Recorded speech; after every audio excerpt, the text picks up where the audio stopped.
If you didn't start hoop with a lot of strength, there is only a limited amount of tricks you can do without bruising yourself too much. That's why today I want to share with you the only 4 moves that I could do when I started hoop as a beginner, and you're going to find a little fun surprise in the end. But let's start with the moves first.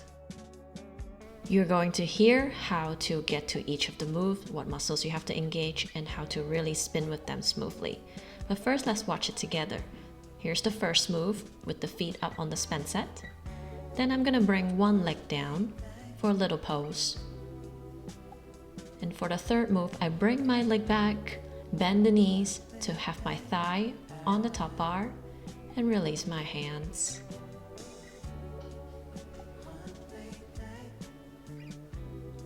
Then for the last move, just hooking my right leg, extending the other one, bending it for a little shape. That's the 4 simple move with both of your hands on the hoop the whole time. And to come back down, I release my leg, follow the Spanset, and just slowly twist my body and spin until I reach the floor. Now it's time to go over the moves without spinning so you can watch slowly what is happening and how you can do them. Just start from pulling yourself up and sit in the hoop. Pull and curl up to a little ball. But that was hard for me at the beginning, so I lean back, use my foot to grab the Spanset, and the other foot on top. Now I can press my shoulders down and slide my body up. Here's how I slide up following the Spanset, getting my hip close to the top bar. Now let's break it down what's happening. If you forget the fact that I'm upside down, all I did is I press my shoulders down and I bring my arms back to my body. It feels like I'm squeezing my armpits down and tight to activate my chest and my back to help holding my position. And of course, to come up here and hold right here, we also need the glutes to keep pushing hip forward towards the hoop and upward following the Spanset. Also squeezing the thighs and their inner thighs so that it feels like you and the hoop are melting together as you're spinning fast. Basically pressing the arms and chest against the hoop, also the thighs and legs, but both opposite direction. My toes is on the other side of the Spanset. Have the Spanset on the ball of my foot so it's secure and I can let my other leg down. We built on the last pose to this pose. My right thigh now is working extra hard because now all the weight that we share on 2 thighs is now on this thigh, pressing against the hoop. But most of my feeling is on my hip and glute. On one hand, I have to keep the hip up as close to the Spanset point as possible, but since I'm stretching the other leg, my hip is being pulled down. So here's where we find the balance, pulling up and pulling down. In the meantime, I stretch my chest forward and arching and hope that one day my head will reach my toes. For now, I just focus on squeezing the armpits and my back muscles. Enjoy it a little. Next, gently bring the leg back so it's not super heavy when you're spinning fast. Now bend the knees and I'm thinking about pointing them down. Pull myself up slightly so I can get the top bar as close to my hip bone as possible. Press the toes on the Spanset so you feel secure enough to let your arms go. If it's painful for your thighs now, you need to get them stronger. Now my hands are back to the top bar, so I'm ready to shift my legs to the right. Now my right foot is hooked on the Spanset. This is what it looks like when my left leg is somewhat relaxed.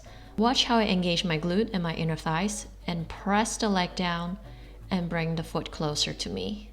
Try to hold on to what I just shared with you because now I want to add on to it with spinning tips. If you also practice in low ceilings, it's normal that it's going to swing a little bit. Let me show you how you can manipulate the spin. As I get stronger, I get access to moves like this one. Makes it easier for me to keep centered and spin fast like this. But when you're just starting, you gotta keep things slow. I just turn myself and pull myself up to the hoop. I'm already swinging, but that's okay. Just wait a little bit and the hoop will come back to center. Then slowly tap the foot. Here you can manipulate the spin depending on how fast you pull your hip up. Here's the fast version again. The hoop is gonna slow down when I bring my leg down and speed up when I bring my leg back again if I follow the momentum. When you're spinning slow, the foot might kill the spin, so I just go even slower, bring it down. Keep the thigh close to the hoop as long as possible, and don't keep it extend for so long. Watch how I use my hip to bring my leg back to my hand before it comes back up for a more elegant move. Next, we're bending the knee, bring the hip up. My hip was a bit jerky, so you can see the hoop is swinging again. The hands are more decorative, but I always try to grab my momentum back. And don't worry about it and keep floating.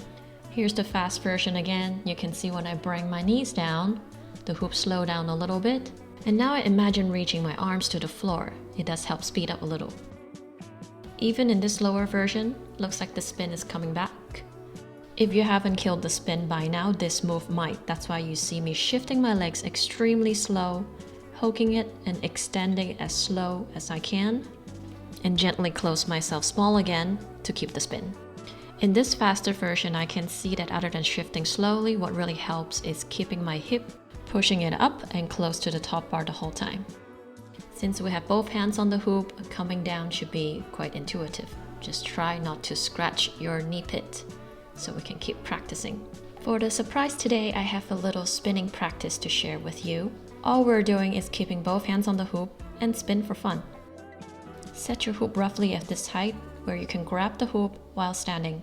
Bend the knees to shift the waist onto your arms. Press the shoulders down and lengthen the neck. Left leg forward, right leg to the back. Turn to the right and keep the left leg behind your hip. Let's try again, just turn 2 times. Bend the knees, shoulders down, left leg forward, slightly face the left, and go right and keep the left leg straight and behind the hip. Now let's spin for real. I have my legs to the side. Left leg is my back leg behind the hip and straight. No tension on my right foot, just the anchor to help start it. When you keep your left leg in the back, it's a little bit like you're trying to chase the hoop that your hand is continuously bringing to the right side. When you get the spin started, try to play with the legs. Open them up, close them together, open them up. And that's how you can start building up your tolerance and start to understand how to spin and how to work with momentum. You can see that I gradually slow down my spin, and I also pace slightly. Never stop suddenly, because that's how you get dizzy. When your body rewards you with amazing result, you have to treat your body well during practice. Now we rested for a moment. Let's spin again. This time I have the hoop behind me, and I'm gonna spin to the left side. Try my best to keep the left leg behind my hip. The moment I bend my back leg, it's when I'm not generating power for the spin anymore.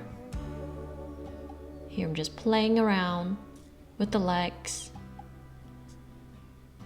Let's see if I can bring the knees closer, bring the leg back to generate more force again. Play around with these easy spins and your legs and see what works best for you. The last tip I have for you is to be really patient. Only spin like 5 to 10 minutes each practice. Slowly it'll be natural for you. If you enjoy our little practice today, don't forget to subscribe. It's going to help me a lot. If you're just starting hoop, hungry to learn more, but don't know where to start, I'm working on a 4 weeks beginner program. I'm gonna drop my mailing list in the description box below. Sign up there, you'll be the first to know when the program comes out. Fly safe and see you in the next one. Bye!